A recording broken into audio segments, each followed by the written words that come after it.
adult film movie table read.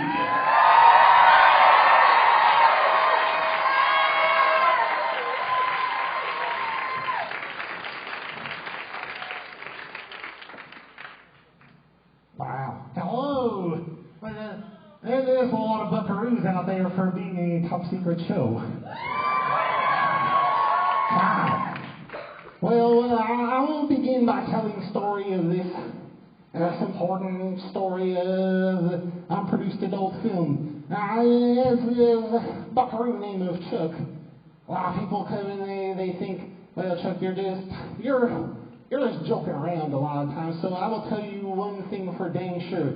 This is a true story. The one time I was asked by an adult film company, they said, Chuck, we want you to make a script for us. Would you like to do that? And I said, well, okay. That sounds like a good way. And I've written plenty of romance and erotic novels. So I can make one for the big screen. And then they said, well, what would you like to make? And I said, well, my preferred pound is bud on bud. Yes. Well, if you don't know, we all have a preferred pound, and some people like to have a kind of buckaroo or a ladybug or maybe no pound at all. That's just as important too. But we all have our preferred pound, and so I said, that is my way, but they did not want to make that movie. Instead, they said, well, that's not really what our company has ever made, and we've been around for many years. And we would still like to work with you. Well, can you do another way? And I said, well, I get messages a lot from lady buckaroos who say, Chuck, will you write a dang story, lady buckaroos?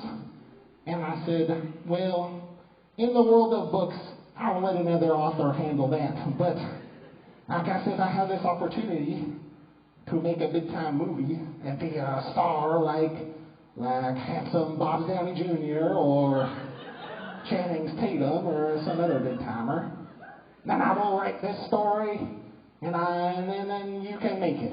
So I wrote this story for a script that there was Ladybug on Ladybug, and then they were going to film it, and then some other buckaroos in the big business came along and said, hey, well, Chuck, there's a big difference between making a movie and making a book about a pound.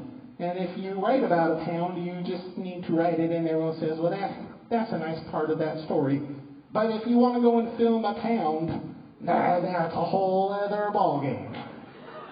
And they reminded me that maybe at last minute, we should not jump into the adult film industry right away.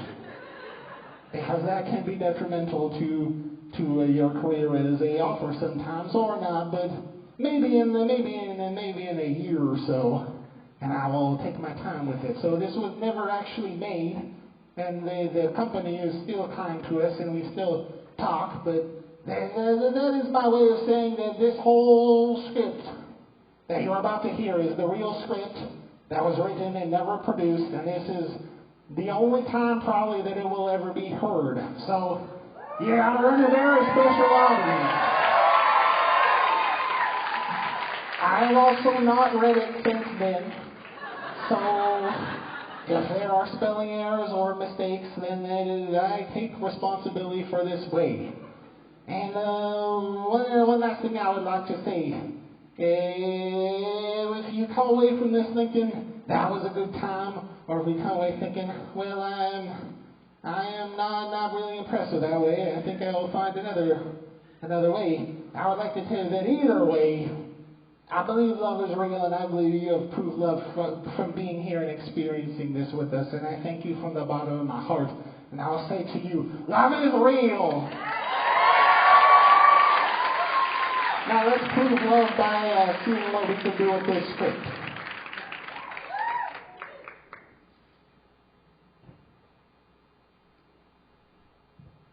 Exterior Art Museum. A classical art museum with patrons buzzing about excitedly. The museum is open to the public, and people from all walks of life are welcome to attend. But today, there's a clear sense of sophistication in the air. The crowd is conservatively dressed, and a little stuffy. Interior, Art Museum lobby. A girl walks through the doors of the museum. She sticks out in the crowd, youthful and excited. She's here for the art, not to drink cocktails and schmooze with the boring rich folks. The girl looks around, unsure of where to start. She signs a guest book with the name Amy, before noticing a listening device that hangs from a peg on the wall. A sign above the peg reads, Guided Tour. The girl takes the listening device and places the headphones over her ears, then presses play. Greetings, buckaroo, and welcome to the Billings Museum of Fine Art. Here you will find an exquisitely curated selection of artwork from around the world. We've got a lot to see, so let's head into the first gallery on your left. The girl begins to meander into the gallery, curiously taking in her surroundings. Interior gallery. A large room of stark white walls with various works of art hung selectively across the open space. The girl approaches a painting of the void and stands before it, gazing at the art in wonder. The painting is similar to a depiction of Dante's Inferno, only with shades of black instead of red. There are strange, otherworldly monsters filling the canvas with cosmic horror. Larsobellis gained prominence in 1450 for his dark and surreal depictions of the void. In the fast-paced cultural hub of Missoula, Montana, the Renaissance was already in full swing, allowing painters to explore ideas that were previously considered taboo. Larso rode the inertia of this cultural movement to the edge of taste, creating works of art that were, at the time, often considered too horrific to display. The girl is fascinated by this strange painting, her eyes locked onto the canvas. It's beautiful, but I suppose it is pretty dark. So dark, in fact, that Larso was charged with obscenity and thrown in jail. The painter spent the rest of his life incarcerated until his eventual death in 1468. It took hundreds of years before the public was truly began to appreciate what Larso was creating. In jail? But it's just a painting, though. The public sensibilities were very different back then. Well, I'm glad it's not like that anymore. The girl continues to stroll through the art gallery, her face full of wonder. Suddenly, her expression fades, shifting to one of slight confusion. A painting of a handsome, shirtless plane hangs before her. It's much more colorful and modern than the last one, vibrant and explosive. What do you think? It's interesting. Is that a plane with abs? Yep. Why? Art. This piece was created in 1961 by Ron Tank. It is credited with pushing pop art into the mainstream consciousness. The plane is exposing himself to the viewer, but his face is turned away with a hidden smirk. We're used to this.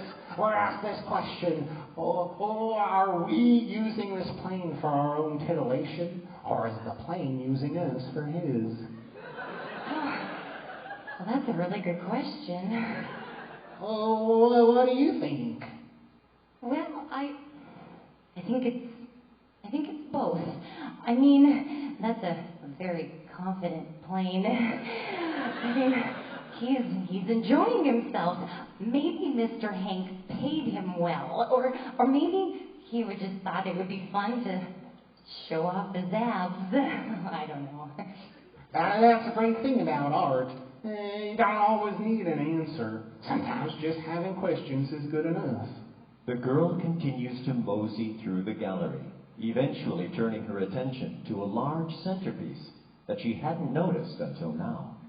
She stops, dead in her tracks, utterly shocked by what she sees. Okay, this one is too much. Standing on a pedestal is a beautiful unicorn biker, complete with a horn and tail. She's completely nude other than a leather jacket, and is quite sparkling. The unicorn biker is frozen still, a statue on display. This work of art was created quite recently. Oh, well, hold on. Work of art? This isn't art. Well, what would you call it then?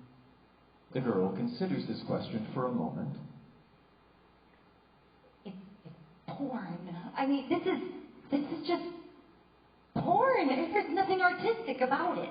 Yeah, that's what they said about Rosario before they threw him in jail. Well, they were wrong to do that, but this is different. I mean, clearly they're just trying to turn people on. Like The Handsome Plane by Ron Tank. If I remember correctly, that one really made you think. Oh, come on. Those were pieces of serious art. This is just porn. Does it make you feel something? Yeah, but right now it pisses me off. Then it's art. You can't just say. Finally, too frustrated to continue this conversation, the girl reaches down and presses stop on her audio guide, cutting Chuck off abruptly. The girl stands in silence for a moment, fuming a bit before finally relaxing and pressing play once more. Sorry about that. Oh, that's okay. I didn't mean to get you riled up. Honestly, I never thought a painting of the frozen lake would make you so upset. A painting of a frozen lake? What the girl had originally assumed was a statue of a unicorn biker now steps down from its pedestal, moving free and relaxed. The girl jumps in shock when she sees this, not expecting the unicorn biker to move. Behind the unicorn biker, and previously obscured from view, is a painting of a frozen lake. Oh, I'm so sorry. I thought you were a statue. Oh no, I'm just the sentient physical manifestation of your argument that pornography can't be art.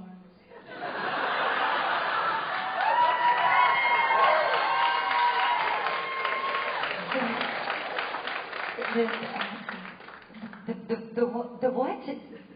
My argument? Well, that's what you said. Porn can't be art, although technically that's kind of true because the legal definition of pornography is something without redeeming social importance or artistic value. So, really, if you think about it, porn doesn't even exist. You can't create something with no artistic value even if you tried. That's just not how creation works. Let's let that one slide for now, though. I think I follow. Kinda. Happy to help. So what are you doing here? I don't know. You tell me. I'm the physical manifestation of an idea that you just had, which means I've only been sentient for a few minutes. I'm new to this whole existence thing. You don't remember walking into the room? Oh, I didn't walk in. I was written here. Now that you mention it, that's probably who you should be asking. The writer, Chuck Tingle.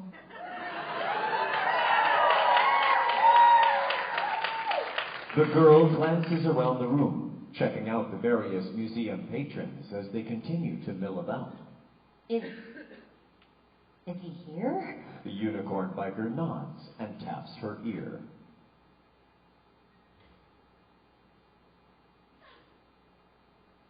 Chuck? Hi.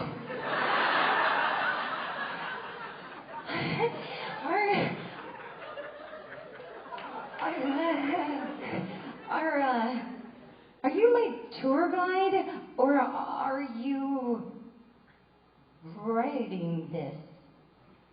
Well, I think a good question to ask yourself is whether or not you can converse back and forth with a guided tour recording in real life.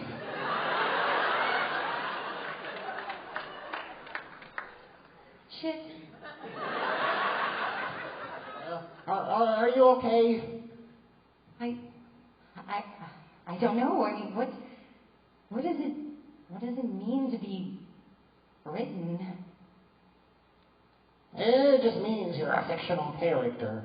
You signed a visitor book on the way in as Amy, but you're actually an actress named Angela. And that's not even your real name. It's a stage name. Your real name is, well, one break. For a minute, this is not in the script. This was originally for an adult film, so we would cast an actress who had a stage name, and then they would say their stage name first and then their real name second, and it was hard to find someone who would say their real name. So that is a fun fact. But we never filmed it, so we didn't get that far. Okay, but I'll jump back in. Your real name is blank. Insert real name here. Should I come up with a porn name for you real quick? Yes, please. My real name is Angela. My porn name is Foxy. Fair enough. So I have 3 names? Well, kind of. Two are characters and one is real. And Amy is not real? Well, you're real in your own way. Just not in the same way the people watching this movie are. The girl glances over and sees now that the museum is a set. There are lights and a camera crew set up, as well as a director in the director's chair. Everything okay? Foxy? Yeah, sorry. All good, you're doing great. This is fucking fantastic stuff. Very meta. Just jump back in whenever you're ready. We're still rolling. Okay. Wait, is this real life now, or am I still a character? Well, he just used your stage name. She's right. I'm not even really the director. Even farther back from the crew, the real director...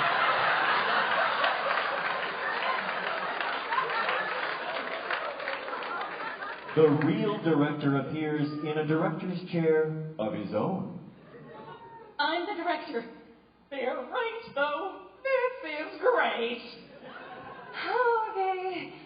Standing awkwardly, the girl's attention is slowly drawn back to the beautiful unicorn biker. The girl still can't help focusing on the fact that her unicorn companion is hardly wearing any clothes. So what kind of movie is this?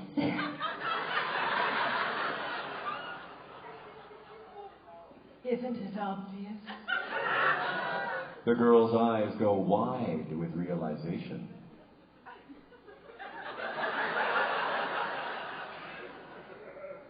Oh, God. Is this a porno? Of course. That's why the sentient physical manifestation of the ignorant argument that pornography can't be art is here.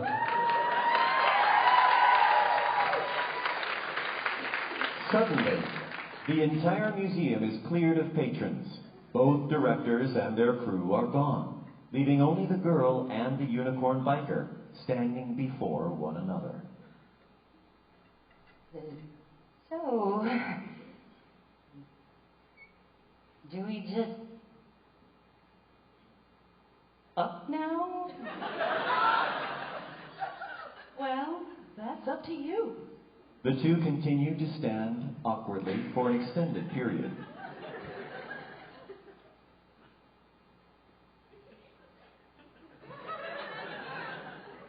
I'm sorry. I know I'm a character in your porno, and obviously the sex part is important, but this museum is very sterile. It's kind of hard to get in the mood here. Well, I can rate you somewhere else. Really? Sure. There are all kinds of great places for a porno to happen. Exterior, beach. Suddenly the girl and her unicorn biker companion are transported to a gorgeous, secluded beach, the sea breeze blowing through their hair. How about a nice, quiet beach? Oh, well, that sand is gonna get everywhere. Well, maybe in real life, but not here. This is a dang green screen. I'd rather not. Interior, castle. The setting quickly transforms into an ancient, spooky castle lit by torches. Maybe a haunted castle?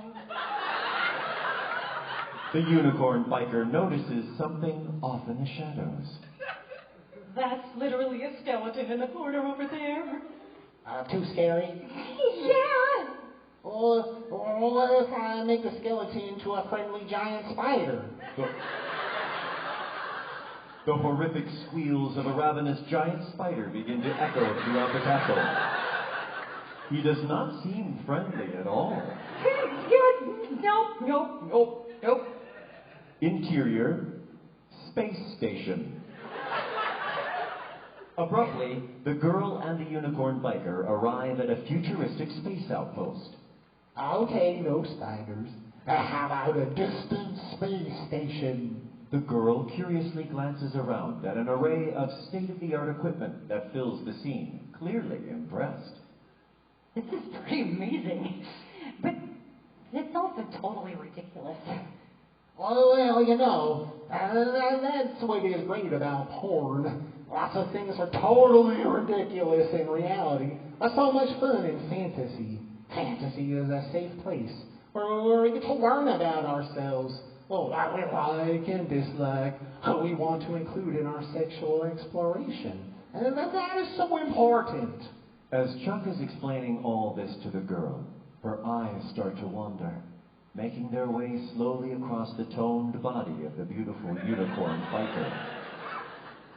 You know what? On second thought, let's just stay here. I was about to say the same thing. Mm-hmm. The girl takes off her headphones and sets them down, giving in to her role as a fictional character completely.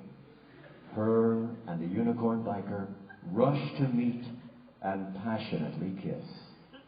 The two characters make love.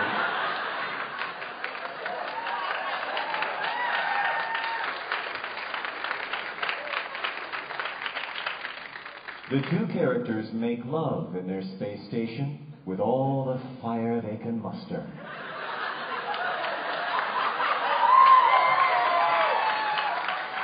I would like to interrupt to say that, as may know, Chuck, when I was writing this, I thought, I have never written an adult movie, and that seems like a lot of positions to go through. So I'm going to let director handle this. I will read my books about butt-on-butt encounters with airplanes, because everyone knows how that works.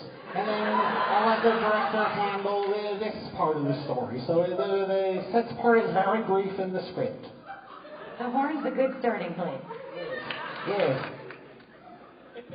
A shining example of beautiful, sexy, fun, erotic pornography. They use this artistic medium to prove love is real in their own way.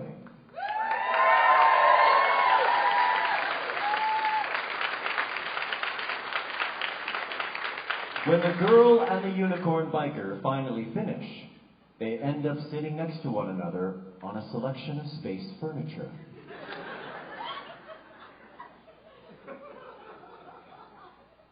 That was really nice. It was. But I've got to go. Wait, why? Well, I'm not just a unicorn biker. I'm also the sentient manifestation of your ignorant comment that pornography can't be art. All this passion, the endless metaphors, the existential layers of reality, and the fourth wall breaking. There's just no way you can still think that porn can't be art. You're right. It's been fun, though. I've always fantasized about what it would be like to have sex with a human who first thought I was a sculpture and then realized that I was a physical manifestation of their incorrect opinion regarding erotic expression.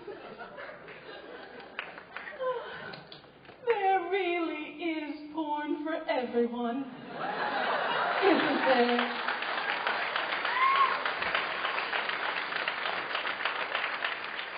Wait, you always fantasized about that? The girl points down and slightly to her left, where the play bar slowly makes its way across the real-world video player. I'm just going to jump in and say that this would be assumed to be watched on someone's computer screen in the dark when they were trying to be very quiet in their bedroom or in some other place. So we would have a computer-generated bar or what have you. I think you understood that, but I just want to make sure because that'd be very not make much sense. Thank you.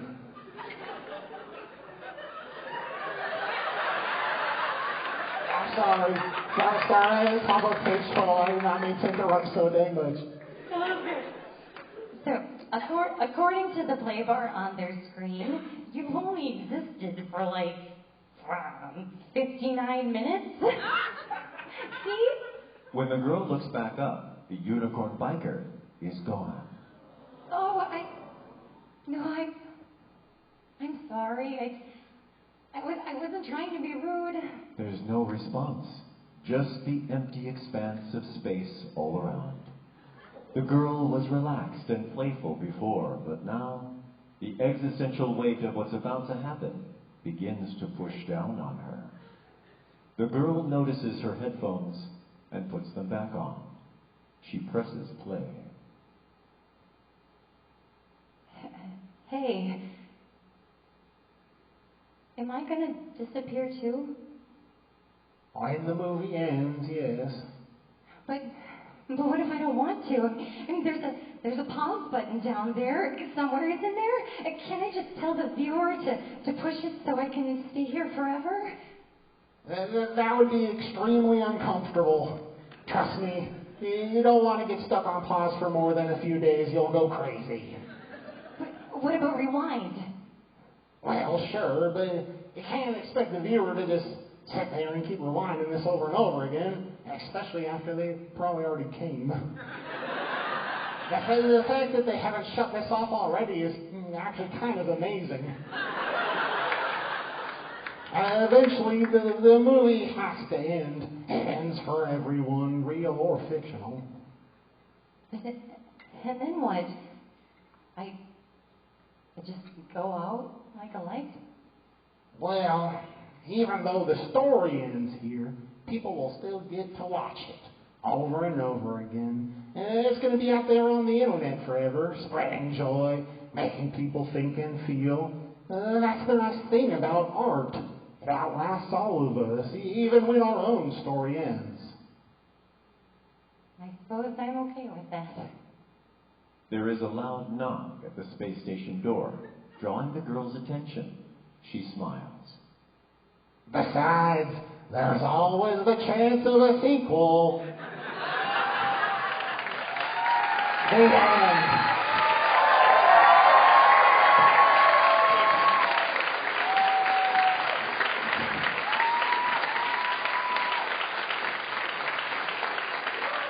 I suppose I should. We didn't really have an MC, so I am now the MC. So that is the reading. Thank you for listening, and thank you so much to the cast. We did not.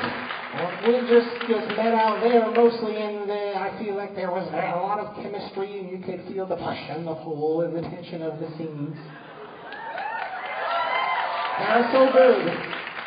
Now, who knows the details off the top about the play, the Tingle? You do. Do you know when it is? Oh, yes. He's talking about Pounded in the Tingle, which will be here on main stage at 9 p.m. tomorrow night. That is. That is a play that Buckaroo's made. I have never seen it, but it takes place in the Tingleverse, and I'm so excited to watch it. So I would say everyone, come see that. And then also tonight, I believe, maybe 10 o'clock, 10 o'clock, I will be giving a presentation called Avoid the Void, which is about how you can avoid the void. And I will be some of programs for that. That's not a secret show. But enough of the dang rambling. Thank you so much, and I would like to say that I have been moved so much by the cast and the crew backstage, but also from you here. When I started writing Tinglers, I never thought that I would be able to prove love in this way, and I'm saying in the most sincere way possible that each and every one of you are so special and unique, and I'm proving love in this way, and you each are proving love in your own way that I think, even if you don't know it, is so important in a way that we cannot even begin to understand, and I can feel that from you right now, and it moves me very much. So thank you. It is an honor to stand here before you, and you have proved love to me. So thank you, and thank you for coming to the big show. Rosario!